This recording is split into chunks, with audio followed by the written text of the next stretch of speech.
Bonjour à tous et bienvenue dans cette partie de la formation. Dans cette partie, nous allons parler des objets en JavaScript. Mais c'est quoi un objet?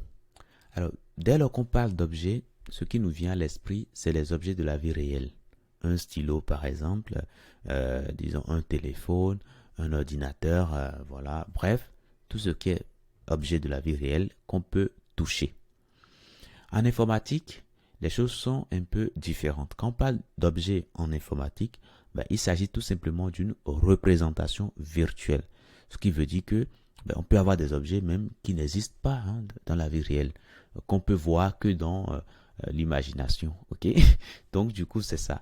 Donc, quand je vous parle aujourd'hui d'objets, surtout quand on est en JavaScript, il faut plus du tout voir quelque chose qui a une forme forcément. Ok. La forme, c'est pas du tout obligatoire. Ça peut être, par exemple, on peut parler d'une personne comme un objet, par exemple. Ok.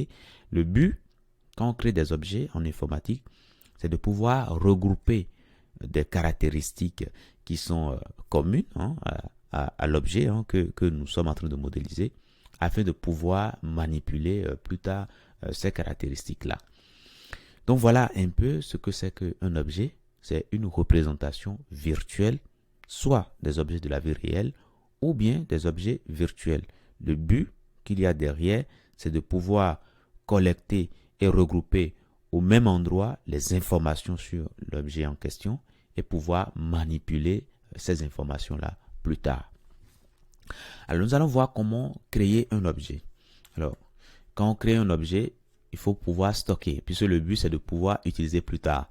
Donc, on va commencer par mettre notre mot-clé var, mettre ici le nom qu'on veut donner à notre objet.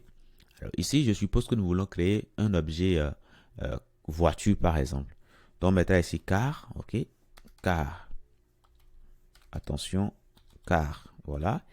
Et puis, on mettra égal et on mettra tout simplement new object, voilà. Et là, on vient de créer un objet. Et c'est tout.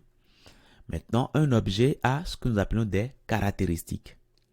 C'est-à-dire ce qui permet de retrouver fidèlement l'objet.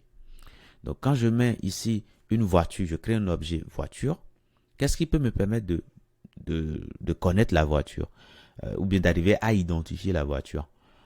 Je peux avoir le numéro de série de la voiture. Ok. Donc, je peux mettre ici car. Alors, car pour prendre mon objet, je peux mettre point et mettre ici, allez, je vais mettre ici identifiant, underscore ID par exemple, et je mets l'identifiant de ma voiture. Alors, ici, les valeurs que je peux donner aux caractéristiques, ça peut être des chaînes de caractères, ça peut être des nombres, ça peut être tout ce que nous avons déjà vu comme type de données, ok? Les tableaux, etc. Et y compris même des objets, ok? Donc ici, je suppose que l'identifiant, par exemple, c'est un nombre et c'est ça, par exemple. Bon, là, c'est bon, ok? Là, c'est bon, je viens de faire ça. Maintenant, d'autres caractéristiques, on va parler également du nom, name. Alors, le nom de la voiture ici, je suppose que ça s'appelle tout simplement Zatata, Zatata, voilà, tout simplement. Ok, Zatata avec un H là. Là, c'est bon. Attention, Zatata, voilà. Là, c'est bon. Maintenant, également, on peut mettre d'autres caractéristiques, comme par exemple l'année de la voiture. Je suppose que la voiture, alors on va mettre ici year, par exemple. Je suppose que la voiture a été créée, disons, en 2020, par exemple. Ok, c'est l'année peut-être d'achat de la voiture. Voilà, nous venons déjà ici de déclarer un objet. Et là, on vient de créer des propriétés ou plutôt des caractéristiques pour l'objet. Ok, donc ajout de propriété à l'objet.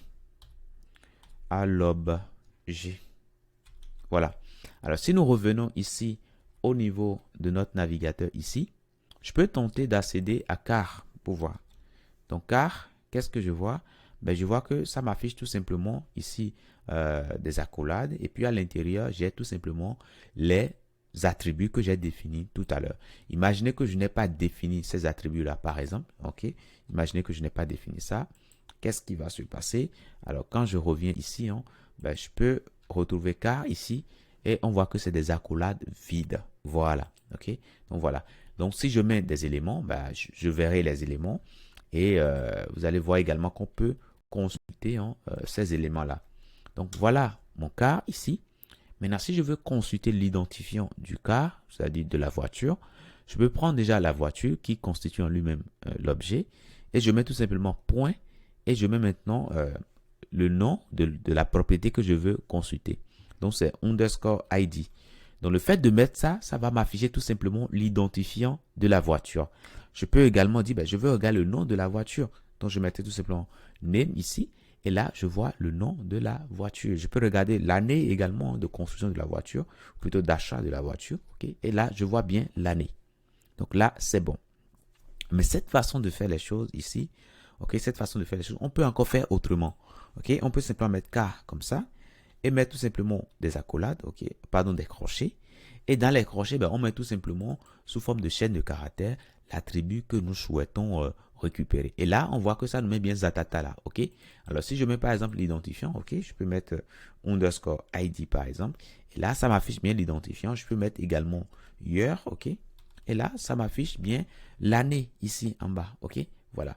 Donc, voilà une autre façon hein, de récupérer tout simplement les caractéristiques liées à l'objet. Voilà. Maintenant, je vous ai dit que pour créer un objet, on peut simplement mettre new object comme ça. Mais il y a plus simple. Il y a plus simple. Alors tout à l'heure, quand je n'avais pas, j'avais caché tout ceci, vous avez vu qu'on avait un objet vide et ça nous avait affiché tout simplement des accolades comme ça. OK? Donc du coup, ben, pour créer simplement un objet, au lieu de mettre ceci, new object, etc. Alors je vais commenter la ligne. Au lieu de mettre ça, ben, on peut tout simplement faire, allez, un instant, je vais d'abord dupliquer et après maintenant commenter ça. OK? Donc au lieu de faire ça, ben, c'est simple, on peut simplement mettre simplement de simples accolades comme ça et c'est tout. Et là, on vient de créer un objet vide et après, on peut ajouter des éléments. Donc, si je reviens ici et que je tente d'accéder à car, qu'est-ce qui se passe? Alors, car, ici, ben, je vois que j'ai bien mon car, ok? Voilà. Maintenant, attention, car c'est plutôt avec T, hein? Il y a un T à la fin, excusez-moi. Donc, je mets le T rapidement partout, hein? Voilà. Donc ça, c'est bon. Donc si je reviens ici, je mets car. Ici, voilà, j'arrive bien à récupérer la voiture. Et comme tout à l'heure, je peux dire, ben, je veux récupérer, allez, je veux récupérer le name. Hein. Voilà, tout simplement, je peux récupérer. Comme je peux mettre ici car.name. Bref, ça se comporte exactement de la même façon que cette façon de déclarer. Et le plus souvent, on va utiliser cette façon qu'on a ici, puisque c'est plus simple. Ok, c'est plus simple. Voilà. Donc voilà pour le car. Maintenant, qu'est-ce que vous allez constater? Vous allez constater dans un premier temps, on crée d'abord l'objet et dans un deuxième temps, on ajoute des propriétés. Mais on peut faire les deux en même temps. OK? On peut faire les deux en même temps. Donc, lorsqu'on crée ici l'objet, on mettra tout simplement l'identifiant. OK? Et là, on mettra la valeur associée à l'identifiant. Après ça, on met le name, hein, et là, on met tout simplement le nom de notre voiture. Donc, Zatata, Zatata, tout simplement. Et après, on peut mettre également l'année, donc le year de la voiture. On peut mettre ça comme ça. OK?